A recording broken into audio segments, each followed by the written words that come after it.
Actually, tinanong ako ng mga pulis immediately after nakababa ako. No? In fact, natagalan kaming umalis dahil nga yung dalawang pulis inimbestigahan yung Pilipino na kumukuha ng aking video. It turns out talaga na matagal na pala silang minomonitor ng mga pulis sa Holland. No? Kasi nga, they look suspicious. Mga mukhang military yung isa, pero yung isa babae.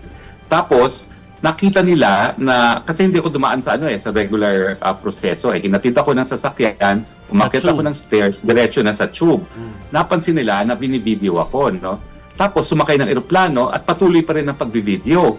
In fact, hindi ko naman sila napansin, pero yun na nga, no? As soon as nakababa ako dun sa sasakyan, tinanong ako, did you know that person taking your video? Sabi ko, no. Tapos kinonfirm nga nila na meron. At nalaman ko belatedly na nung bumaba ako, gusto rin palang bumaba ng dalawang taong yun. Okay, hindi sila pinayagan. At ang dahilan, alam mo dito sa Europe, talagang sanay sila sa asylum. Alam nila ng mga asylum seekers, at chances are papatayin yan ang mga gobyerno nila. Kaya they took special precaution as far as I'm concerned.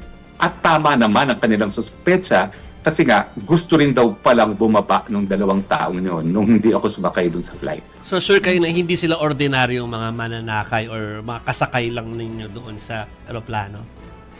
Hindi, pero ang alam ko, ang sabi ng pulis, talagang binabantayan na nila yung dalawang yon bago pa ako dumating sa eroplano. At pangalawa, kumpirmado nila na kumukuha ng video habang ako'y nasa eroplano.